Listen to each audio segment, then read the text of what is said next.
Hey guys, we're back with another Sunday live video, coming to you from Fredericksburg, Virginia at our current travel assignments.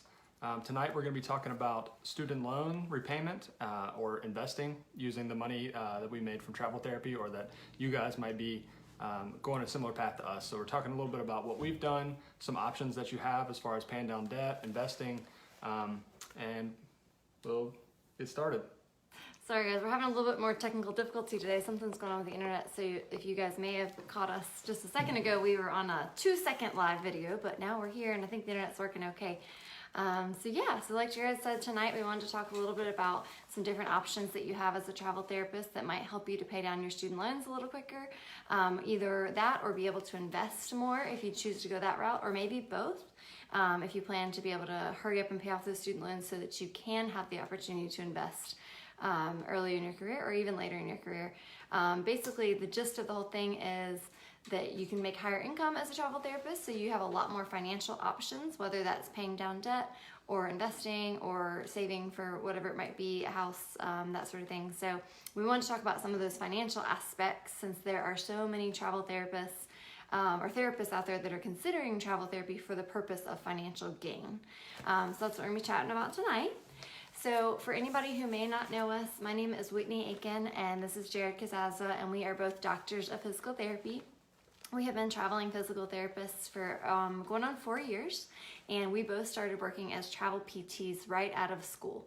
So we've been travel PTs for our whole career, and we've got a lot of experience, and we are just here to share our knowledge. We have a site, if you guys are not familiar, it's called Travel Therapy Mentor.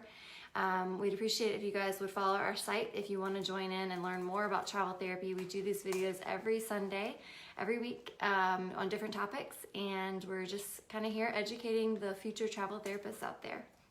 So Jared is getting this video shared in a couple groups, and then we'll get started here in a minute. If you are signing on, just leave us a comment below and say who you are. Say hi. I see a few people. Ryan is on. Hi Ryan. Hi Lauren. Hi Will. So a few people on tonight.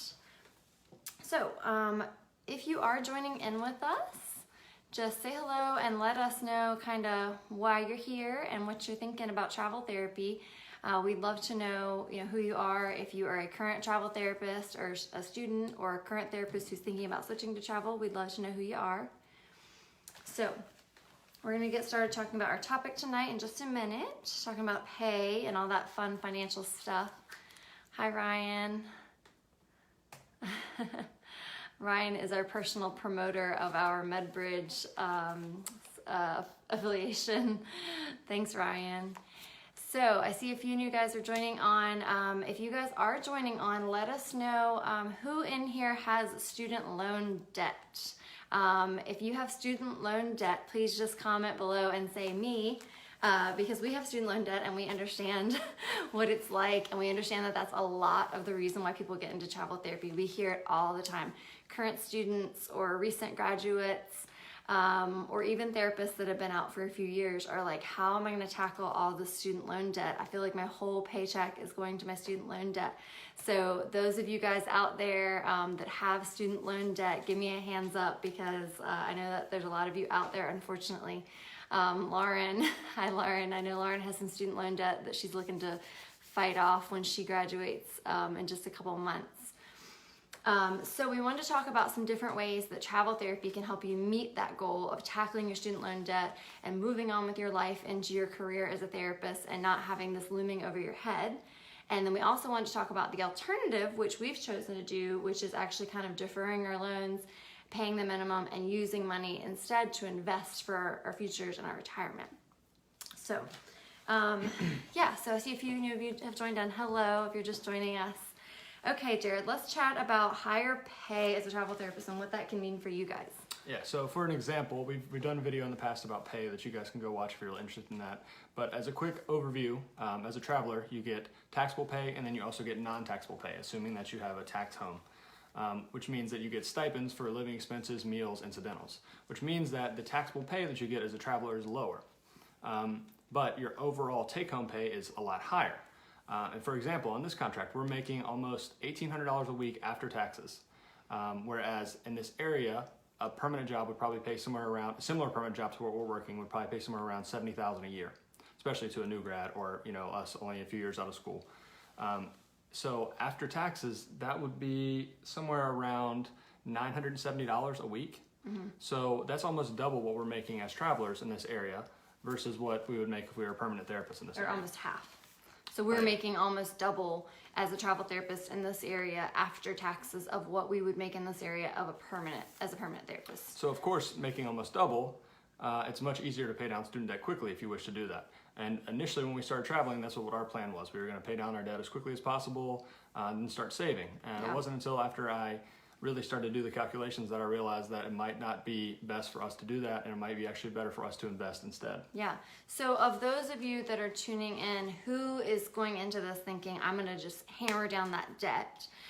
If you would just comment below and let us know what you think your strategy is going to be.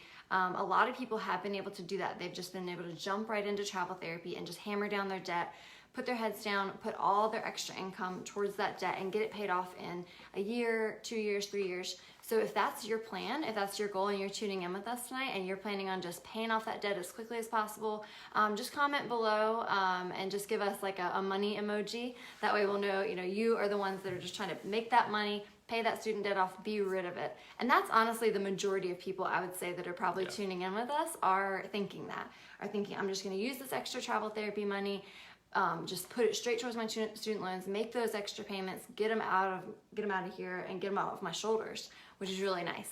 Yep. And that's a great way to go. There's definitely no real downside to that. But on the other hand, as a travel therapist, since we have a lower taxable pay, if you choose to go an income-based repayment route, which is what we plan to do, and we plan to eventually hopefully have the loans forgiven, but even if not, based on my calculations, we'll still come out ahead. And so basically, as a travel therapist, taxable pay is lower, which means that your taxable or your student loan payment on an income-based repayment plan is lower as well. So much so that there's actually situations where travelers will pay $0 on their student loans per month.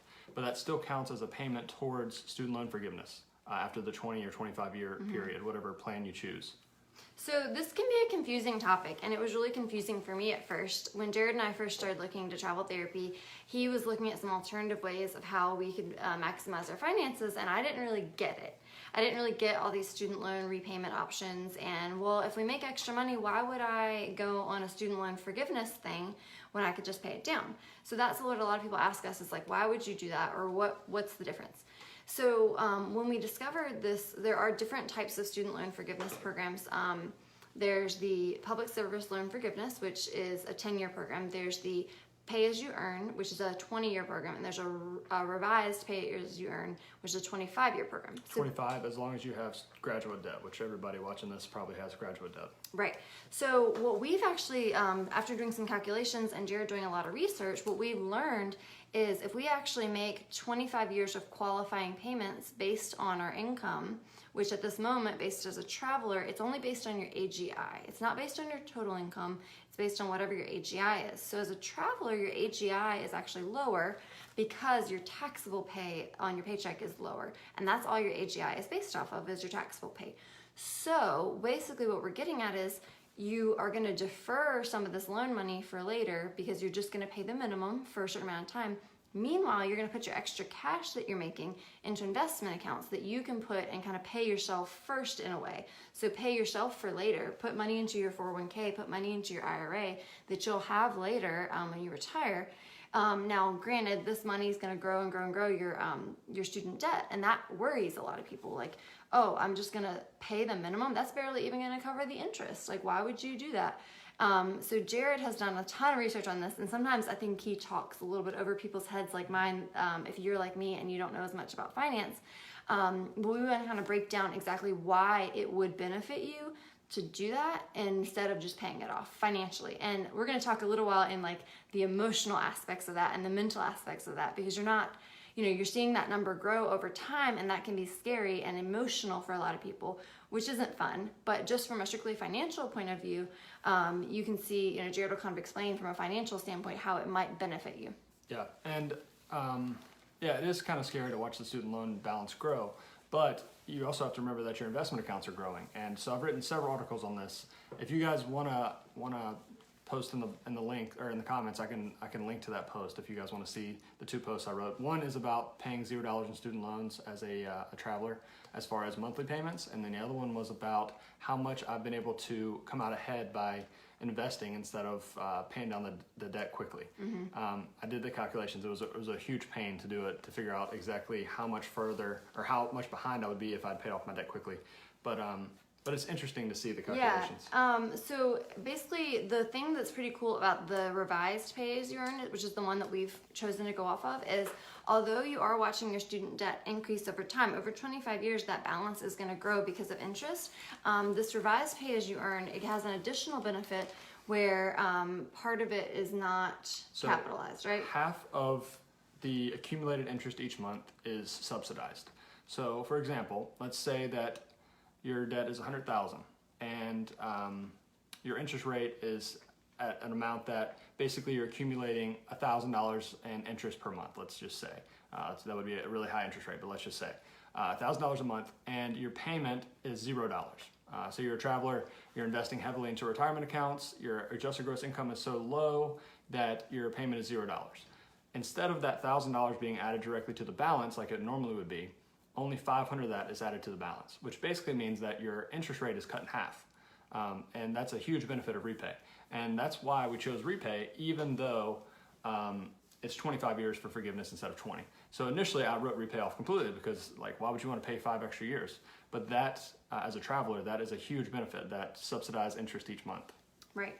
And so kind of explain to us a little bit, Jared, about what an effective tax rate is, because I know when Jared has posted about this before, some of you might be listening and you just have no idea. And maybe you need to talk to me so I could explain it in like a little more dumbed down terms. But if you do know and you are a little bit financial savvy and you are following what Jared's saying, but you're questioning how would your interest rate be lower or your tax rate on your loans versus what you might make in the stock market. So there's something called the effective tax rate or interest rate. So in that example right there, if you had $100,000 in debt and your interest rate in order to be accumulating $1,000 a month would have to be 12%, which is way higher than anybody has. But just for example, so that would mean that if you were on the regular repayment plan and you were making regular payments, you'd be paying down $1,000 of interest every month. Well, on repay, like I said, half of that's subsidized each month, which means that you're only actually accumulating $500 in interest, which would mean that 12% now is effectively cut in half to 6%. So then you're only paying 6%. Well, 6% is still high, but for most student loans, it might start at 6%. Like my average interest rate is only 6% on my loans. So if I cut that in half, then I'm only paying 3% basically. The interest is only accumulating at 3%, which is pretty easy to beat with investment options, especially especially with or real estate or whatever you're comfortable with, but especially when you're investing that money into retirement accounts that also have additional tax benefits. And what you also have to remember is that the money that is paid in interest each month, if you have, like, say, a $200 payment and you're paying that each month, that's all going towards interest. That is also tax deductible, so you get some of that money back as well, which even drops the effective interest rate even further.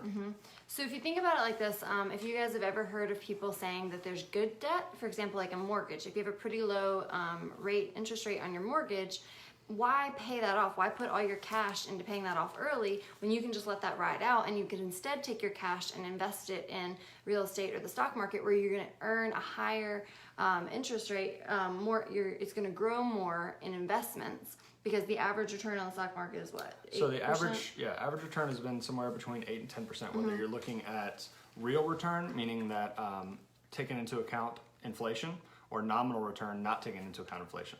So somewhere between 8 and 10%. I would rather be conservative and say maybe 6 to 7%, just to be safe. So basically, the math shows that if you're investing for the long term, you're going to probably come out ahead investing, right? The reason you wouldn't do that, like a lot of people choose to pay off their mortgage or they choose to pay off this low interest rate debt, is for safety, because you never know. The stock market could drop 50% tomorrow. We have no idea. But as far as the average is concerned, if you stay in for 30 or 40 years, you should beat that interest rate, right? So there is some risk there that you have to take into account. And so definitely don't just jump into something like this. Make sure you do your homework and do the calculations for yourself. Make sure you're comfortable with the risk level that you have. But yeah, I mean, so far it's worked out well. And even if there was a big drop in the market, I think we'd still be ahead. So. Right. So more or less what we've done and what a lot of other travel therapists have done is we're using our student loan debt and thinking that as good debt. We're thinking of it as, okay, if we go on one of these revised pay as you earn, for example, one of these student loan forgiveness, and our effective interest rate is lower, then it's going to be lower 3% or 4% than what we might make in the stock market. So we're just hanging on to that debt for the long term and instead putting more of our cash, our money that we have now, into investments to let that grow. And especially if you're a newer grad and you're facing, okay, I have this huge amount of debt, but I also want to invest in retirement. The earlier in your career you can invest, the more you're going to take advantage of compound interest. So a lot of people say, well, why don't I just go ahead and pay off my student loans? And then after that 3 years is up, then I'll start investing. That's not a bad method by any means, but that first 3 years could make a big difference in compounding interest. So you might want to go ahead and at least start investing some earlier in your career. So we're kind of just hedging our bets against, okay, let's just ride this out for the 25-year loan forgiveness. And then instead, we've been loading lots of money into our retirement accounts. The important thing to recognize here is you're not just going to go on an income-based repayment and not invest any money. If you're just blowing all your money instead, so, oh yeah, I'm going to start living large and buy a new car and, buy all this stuff, that's not a wise financial decision. Yeah, that's dangerous decision for sure. And not only that, but the biggest thing is, like, if you're putting money into your company-sponsored 401k while doing this, your AGI is even further lowered, your adjusted gross income. Which means your student loan payment is lower. Even lower. And that's what I talked about on that article, talk about having a $0 student loan payment as a traveler. And the way to get there is either one, only work maybe 2 or 3 contracts a year, like we're doing now. We're only working 1 or 2 contracts a year. So our income's very low, which means our payment will be 0. The other way would be if you worked the full year, say you worked 48 weeks or 46 weeks or whatever, take some time off between contracts, you can invest that money into the retirement account, and that lowers your AGI. So a traditional 401k or a traditional IRA or a health savings account, that will lower your AGI, which means that your student loan payment will be even lower. Right, so it's a little bit of confusing stuff, but I think it'll help you guys understand it more if you read Jared's articles in detail, explaining, how he's gone about investing versus, and myself as well, investing versus paying down the debt sooner. But the bottom line is, if you choose to do travel therapy, you're going to have a lot more options, because some of these options would not be available to you if you go into more of a traditional job where your AGI is going to be high because all your money is taxed. So if you make $70,000 a year and it's all taxed, you're not going to qualify for any of these student loan forgiveness options, most likely. Well, you would still qualify, but your payment would be much higher. Right. And you wouldn't benefit from that interest being subsidized each month like you will as a traveler on the repay plan. Right. So I think that is a huge benefit of travel therapy and of keeping the debt and investing. But it's a very individual decision. And like Whitney said, never go into this just thinking that you're going to have the loans forgiven and not have to worry about it. The only way you would go into this, make a decision like that, is to really invest, do your homework, make sure you're saving a lot of money. Right, and not only that, but if you go into more of a permanent position, I know a lot of people who are just barely scraping by making their full standard 10-year loan repayment. I mean, some people I know that have over $150,000 in debt, especially as a PT. This may not be applicable as much if you're a PTA or CODA, maybe even an OT or speech therapist, but definitely for those of us going through doctoral programs, the PT doctoral program or the OT doctoral program, if you already had a high undergrad loan amount and then you have a high grad school loan amount, and you're coming out making an entry-level salary of $65,000-$70,000 a year just to get by on the 10-year standard repayment, I mean, your monthly payment could be $1,300 or something, and you could barely get by with that, especially depending on your other bills, depending on if you have a family. So some of these things are just not, you're going to be barely scraping by, unfortunately, which is a huge problem, the debt-to-income ratio for a lot of these professions, like the DPT. So that's a huge reason why a lot of people are choosing travel for financial reasons, because you can just make a huge gap between your expenses and your income by going with travel therapy. Yep. So we got a couple questions coming through. If anybody is tuning in and you have questions, go ahead and comment below, because I know some of this stuff is a little, might be over your head. So if you have questions, ask them. Yeah, I can always try to explain things better. Sometimes I go too in-depth in things. And on tangents. Yeah. So we'll read a couple of comments that we have here. So Margaret said she's going to have about $70,000 by the time she graduates and would like to pay that off in 2 to 3 years. So as a traveler, you can definitely do that. So for example, I wrote an article about this maybe a year ago about how I was able to save $100,000 in a year and a half after graduation as a traveler. So I graduated with about $95,000 in debt. So if I had chosen to pay off my loans right away, then yeah, I would have been able to pay them off in less than a year and a half out of school, which would have been great. But going the investing route actually ended up a little better than that, which is awesome. And I had 150,000. So I probably would have taken me a little longer, but what would we say, about probably 3 years or I could have so. paid it down really quickly. But if I hadn't I bought a car. I didn't buy a new car, but I did buy a car, and we bought a truck and a camper. And if we didn't have those expenses, probably even sooner. Yep. Lauren has a question for us. Can you talk more about how you get the repay plan? Do you have to do it for loan forgiveness, or can you still do it for the lower interest rate and pay the extra money on the principal? So yeah, the repay plan is just, so when you graduate, you have basically, I guess, 3 options now. If you're a new graduate, you'd have either, actually maybe more. There would be there's like an extended repayment, but in general, there's 3 main options. One is like the 10-year repayment, where you're just making whatever payment you need to make to have the loans gone in 10 years. The other one is pay as you earn, and the other one is repay. So And student public service loan forgiveness. no, you would choose one of the income-based plans in order to be eligible for public service loan forgiveness if that was something you were going to do. But That you'd doesn't still be apply on to one of travelers. those. Okay. Yeah, so you'd be in one of those, or you'd be in one of those two, either repay or pay as you earn. So the difference between pay as you earn and repay, they both would have the same payment. So they're both 10% of your, I can't remember the name of the word they use for it. Your discretionary income, that's what it is. 10% of your discretionary income is how they determine your loan payment. And that's basically determined based on the poverty line, and then it's like 2 or 3 times the poverty line, and then so there's a calculation they use to determine your payment. And so you'd have the same payment whether you're on repay or pay as you earn. And then so when you're coming out of school, you're talking to your servicer, trying to decide what to do, you would choose basically one of those 3 plans, either the 10-year, the pay as you earn, or the repay. So then pay as you earn is a 20-year forgiveness. If you went the whole term for 20 years and made payments the whole time, it would be forgiven after 20 years. Repay is 25 years. But like we were talking about earlier, the big benefit of repay is that half of the accumulated interest each month is subsidized, which ends up being huge for travelers. So then the other part of your question, do you have to use it for loan forgiveness? No, you don't. So a great thing about the income-based plans is that it gives you a low payment if you need it, but yeah, you can always pay more. And there's no problem with that. So say you were a traveler and you wanted to pay down your loans quickly, and but you know that there might be some months that you take time off between contracts, then you might want that low payment. So say your payment's $100 a month. You can pay $4,000 a month if you want while you're working, and then on the months when you're not working and you don't have that income coming in, just pay the $100 payment. So it gives you more flexibility there. So yeah, you can use it however you want. Something else to keep in mind that we didn't mention earlier is talking about whether you would choose this route. If you decide to choose the route where you're going to go with the loan forgiveness, at the end, if you're not doing the public service loan forgiveness, if you're doing one of the standard forgiveness, the 20 or 25 year, you are going to have to pay taxes at the end on what is forgiven. Yeah. And Jared's gotten a lot of questions about how are you making sure you're going to have money to pay the tax bill at the end, because for my example, we ran the numbers, and what started as $150 by 25 years is going to grow well over $300,000. Probably, somewhere around there. Probably. And so that year, when $300,000 is forgiven, the government's going to tax me as though I made $300,000 that year. In addition to whatever she made. In addition to what I actually make that year. So it's called unearned income.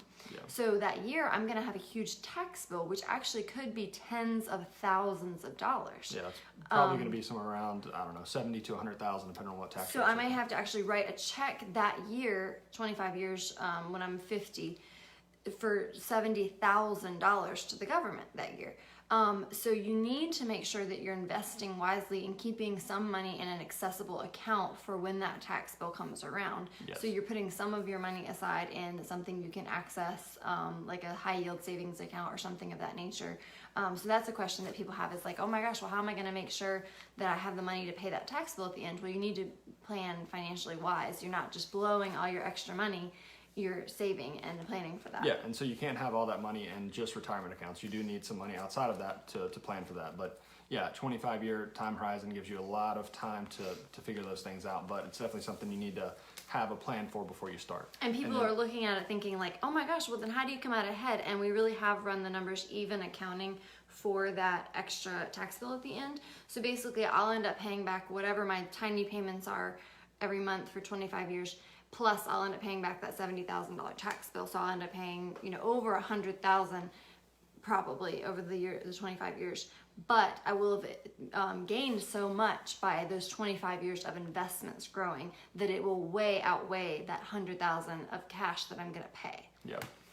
So the last part of Lauren's question there was, can you still do it for the lower interest rate and pay the extra money on principal? So you can't do that, because if you're paying extra money towards principal, then you won't get the lower interest rate. So the only way that low interest rate works is if you're not paying the full amount of interest that's accumulating each month, if that makes sense. So say I had $1,000, like in that previous example, accumulating each month. Whatever I pay towards that, it kind of wipes part of it out. So say I pay $200 towards that as my payment. Then I only have $800 that would accumulate. So half of that would be forgiven, or subsidized is what they call it.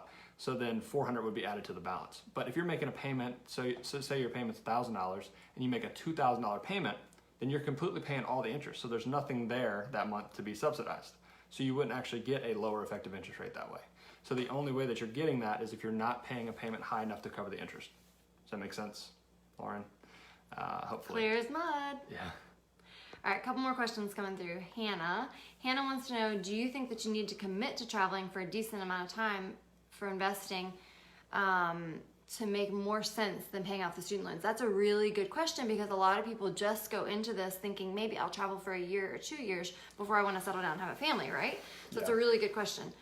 And there's no real definitive answer there, because we don't know what the stock market's going to do over the next couple of years. So if the stock market returns are great over the next couple of years, and you invest your money and it grows more than what the interest is growing on the student debt, and then you start paying the debt down when you stop traveling, then you came out ahead. But say the stock market isn't great and there's a big drop, then you might come out behind. So there's no way to know specifically. But if I was going to stop traveling and I was going to take a permanent job, I would probably still stay on the income-based repayment plan and still plan for forgiveness, because on the income-based repayment plan, even at a permanent job, chances are your payment would still be quite a bit lower than it would be on the 10-year standard repayment plan. So at the end of that term, you're probably still going to have money left over that would be forgiven. Mm-hmm. But you could always stay on the income-based plan while you're traveling, and then if you go permanent, you could start paying down the debt quickly. Yeah. And you'll still hopefully benefit from that compounding interest by investing early in your career. Jared's run some calculations before, just showing if you invest some money in the first 3 years of your career and then never touch your retirement account again, how much that can grow to by the time you're at the age of 65, versus if you wait until you're 3 and start investing, you actually come out really behind if you invested 3 years from years 4, 5, and 6 versus years 1, 2, and 3. Yeah, compounding interest is a huge thing. So taking advantage of that early should be really helpful. And as long as you're in there for the long term and you're putting in retirement accounts, and even if there is a big drop in the market, it always comes back. There's always a bounce, and then it comes back, and that's the way it's always been. I mean, just because it's always been that way in the past doesn't mean it's always going to be that way in the future, but every indication says that if there's a big drop, there's going to be a rebound. Yeah, talking about past and future. So another big qualm that a lot of people have is they say, well, what if these student loan forgiveness programs go away?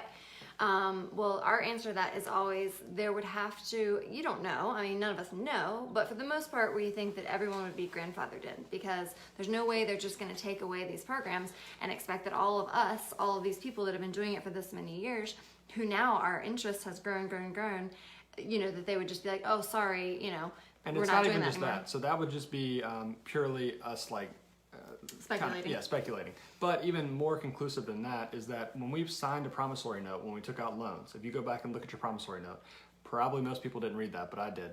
It's got the student loan forgiveness in there. It's got both the public service loan forgiveness and the 20 and 25 year forgiveness in it, which means that the government signed that document as we did. So that's a binding document. It's a binding legal document. If they, at this point, change the terms, they would be breaching the contract there. So the chance of that happening, I would say, is pretty low. But it could happen. I mean, there's been crazier things that have happened in the past, but I would say the chances are pretty low.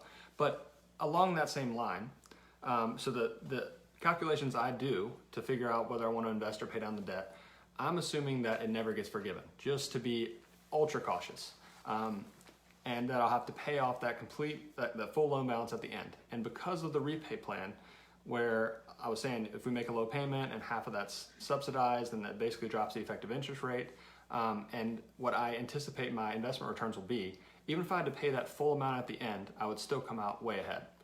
Probably $100,000 or more ahead, even if it never gets forgiven. If it does get forgiven, then it's probably $200,000 or $300,000 ahead I'll come out. So you have to do the calculations for yourself. You have to assess your own risk tolerance. A lot of people don't want to have debt. They don't want to think about the debt. To be honest, it bothered me in the beginning, but now I'm at the point where I've done the calculations enough that I know I'm making the right choice, and I just don't think about it anymore. And I know the investments are growing quickly, and so it's a very individual decision. I see we got a couple other questions and comments, but something I wanted to mention is Jared is very financially savvy, and he has run all these calculations for himself, and then we ran through scenarios with mine, and we ran all the calculations ourselves, and we made spreadsheets and all this stuff. A lot of people reach out to us and they're like, I'm not financially savvy like that. I don't even know where to start. I only understand half the words you said. In the first place, I read all 4 or 5 of your articles and I still don't get it. Where should I go? So Jared, what are some resources that you usually send people to help try to figure out these calculations for themselves? So my favorite resource now by far is FitBucks. So Joseph Rinke is the CEO of FitBucks. He's often in the Doctor of Physical Therapy group, and basically the spreadsheets that I made to calculate what I should do took me a long time, and I had to assume a bunch of variables and try different scenarios, and would I still come out ahead if we took permanent jobs, or if we stopped traveling, or whatever, or we kept traveling forever, or so I ran all these different scenarios. His software makes that way easier. So you can get a free account on his site. We're not affiliated or anything. This isn't even an ad. Yeah, we just always tell really people like it's a good resource. Yeah, so you can make a free account there. You put in your variables, like what you expect your income to be, what you expect your loan balance, your interest rate, and it'll run the calculations and tell you which plan, if you choose this plan, this is how much you'll pay total. If you choose this plan, this is how much you'll pay total. And it's a great resource. I really wish that was around 3 or 4 years ago. Does it allow you to, you just compare plans? Like you're not able to run a scenario of what if I invest, right? No. So how would you run the scenario to compare that? So the only way to do that would be to basically assume what a rate of return, reasonable rate of return might be. And you probably want to be cautious, like I was saying. So historically it might be 8 to 10%, but if you're, being cautious about it, maybe you assume 6% in the future. So you would basically run the numbers of, if I plan to invest this amount of money per week or this amount of money per month, times however many months, times however many years at whatever interest rate, and then run that calculation of, if I'm gonna, instead of paying my $1,300 a month student loan repayment, instead I'm gonna put $1,300 a month into my 401k or more, or my IRA or my whatever, and then over 52 weeks, over 25 years, at an 8% return. Then you would figure out in the end how much is going to be in that account in 25 years. And you're comparing that to your student loan interest rate, or that effective interest rate I was talking about. So after all the subsidies, I guess, and the student loan interest deduction, you basically take your average interest rate and then you subtract all those things out to come up with what your effective interest rate is, and then you compare that to what a reasonable expected return on the investment would be over a 25-year horizon. Right. So if you guys are listening still, thank you. If you find yourself being more of a finance nerd, or you're planning on maybe trying to go the investment route, just drop us an emoji below, maybe like a nerd emoji. Just let us know if you are a finance nerd like Jared. If this is the stuff I like to talk about. If you are really thinking about trying to become a finance nerd like Jared, I'm about like a half of one. Like I know some of these words. So drop us an emoji below if you're planning on trying to go the investment route and you want to start investing heavily like we have. Just let us know. Okay, we got a couple more questions. So Lena wants to know, is there a window of time in which you can switch from the P-A-Y-E, pay as you earn, to the repay, the revised pay as you earn? Yes. So what's interesting about that right now is that there is no stipulation for switching between plans, and the payments you made on the plan previously count towards the new plan. The interesting thing about that, and I imagine that will be changed probably in the next 5 to 10 years, or maybe even sooner. Interesting thing about that is that means that you could stay on repay for 19 and a half years and then switch to pay as you earn, and all those payments would count towards the 20-year forgiveness, and then it would be forgiven at 20 years, which basically means that you would get the benefit of repay as far as the subsidized interest and all the stuff I was talking about, in addition to the 5 years less Really? payment term. Yeah. That's news to me. Yeah, so that's not something I even include in calculations because I assume that's going to change. But right now, you can switch freely between the plans. All the payments you've made still count towards that forgiveness. So Which we did. So we started off on the pay-as-you-earn our first year or 2 years. it was like a half a year. Okay, so the first year we signed up for pay-as-you-earn, and then Jared reran the calculations and went through all the stuff and realized that we would actually come out ahead financially if we went with the repay. So we switched over within the first year. Yep. And it was not too difficult. Okay. So Lauren said that makes sense. I think she's probably just trying to make me feel good though.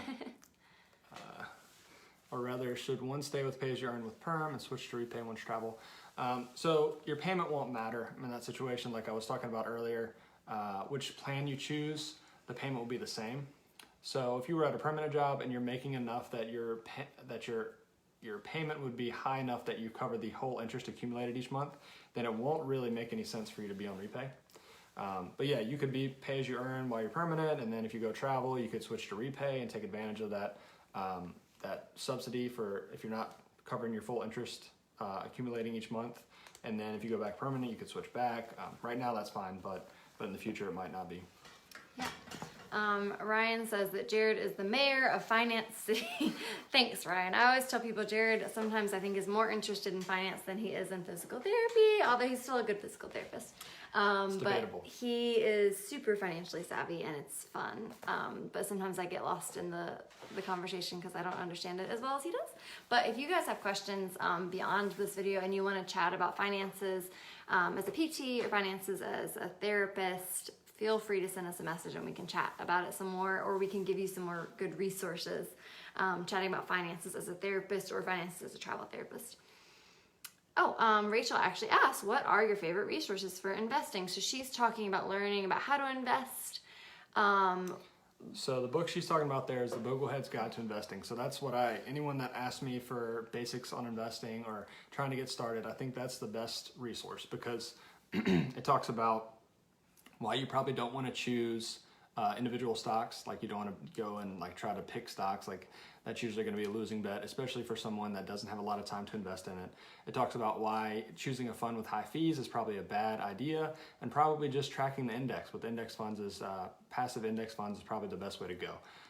And investing doesn't have to be complicated. If you're choosing index funds, it can be really simple.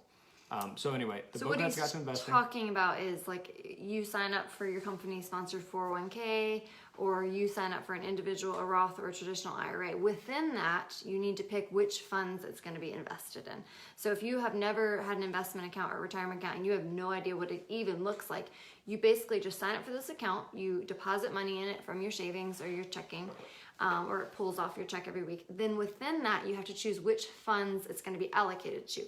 It would be unwise of you to invest 100% of your 401k in Starbucks, or whatever. You instead want to diversify it and do what are called index funds, which is a group of funds that are spread out a bunch of companies. So if you invested, for example, in the S&P 500 index, that is the 500 biggest companies in the United States. So you'd own a portion of each of those 500 companies when you buy a share of the S&P 500 index, which means more diversified, basically. Yeah, it means that if one company goes out of business, it doesn't hurt you that bad because you are invested in 499 other ones. Whereas if, like she said, you invested in Starbucks and Starbucks goes out of business, you lose your entire investment.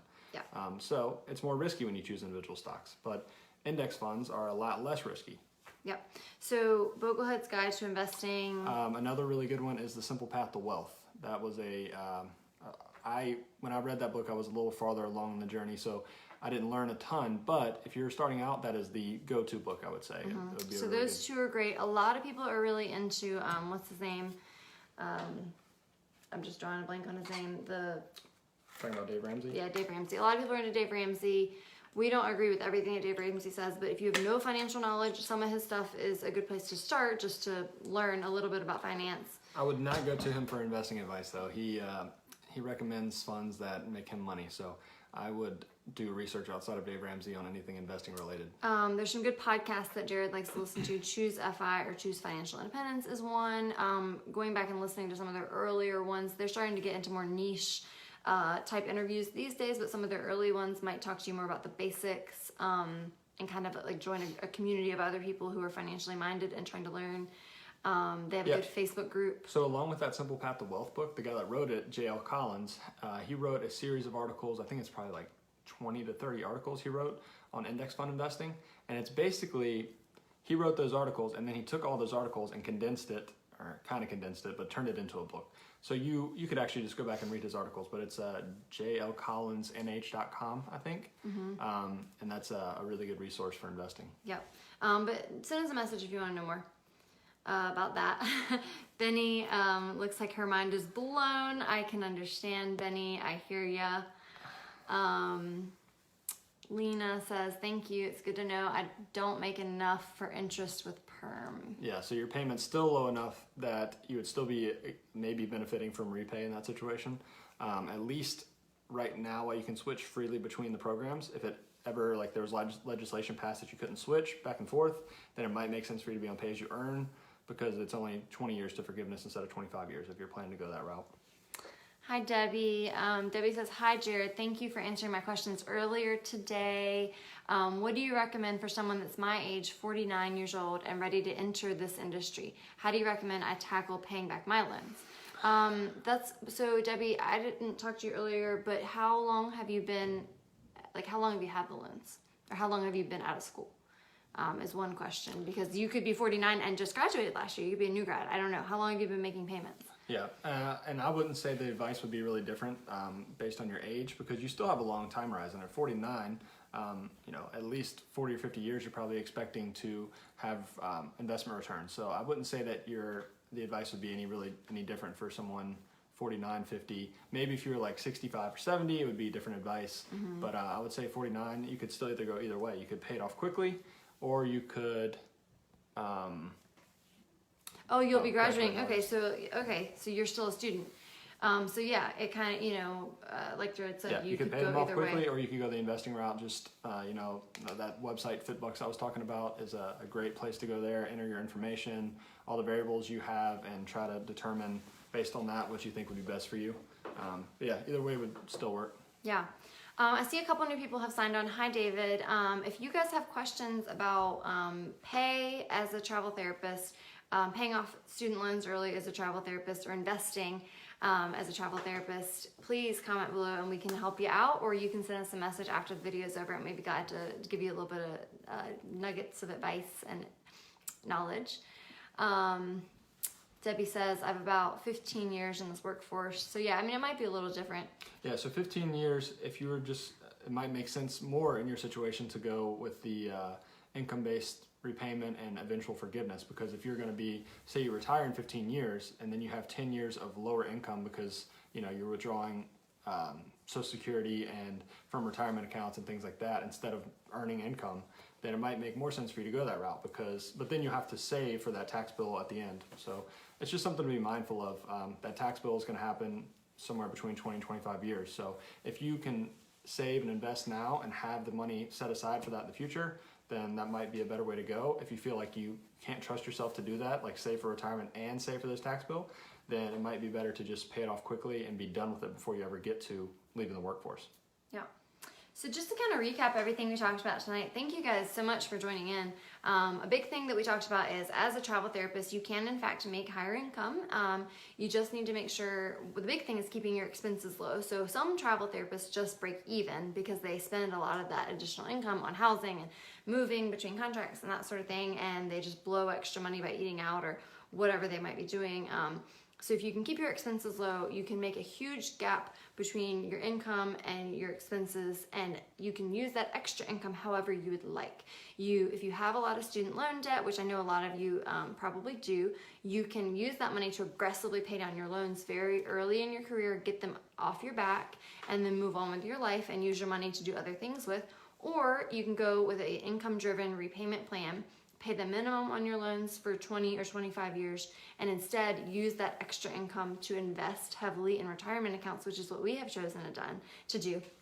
Or you could do a combination of those. You could just invest a small amount in your 401k to at least get your investments going a little bit while still paying down the loans quicker than the standard 10-year repayment. Maybe you pay them off in 3 to 4 to 5 years. Yeah, and instead that's of the standard 10-year repayment. If you're risk adverse and you kind of want to invest and you kind of want to pay down debt, you're scared to put all the money in investments, you don't want to take all that risk, then I think doing both is a good option. So half and half. Take advantage of the tax breaks with the retirement accounts, but also put extra money towards the loans. And you can do that as a traveler. You can make enough. So us starting out, I think I could have put like $6,000 a month towards my loans if I wanted to. $6,000 a month. Yeah, so that would. But Jared also doesn't spend any money. Yeah, I spend very little. So that might not be the average, but you can do it. So anyway, yeah, I could have put that towards loans. I could put that investment accounts. I could split it down the middle and do like 3,000 to loans, 3,000 investing. So you got a lot of options, which is great. A lot of options, which is the cool thing. So a lot of people, there's a lot of naysayers that are like, well, I don't make that much. I don't see how I'd make that much more as a travel therapist. And maybe some people are in a really good situation, a really low cost of living area with a really high pay and whatever. But I'd say on average, yes, travel therapists do make a lot more. You do have the potential to make a lot more. And as long as you're savvy with your expenses, you have the options available to you to have a lot of extra income to put towards your loans or put towards any other debt you may have had, consumer debt, that kind of stuff, and also invest if that's what you so choose. And as a student or a new grad, you definitely have the potential to work as a new grad as a traveler and make double what you could make at a permanent job. Right. And I know that for certain because I made double what some of my classmates made coming out of school. Absolutely. So it can be very, very beneficial. You do have to remember that you have additional costs as a traveler.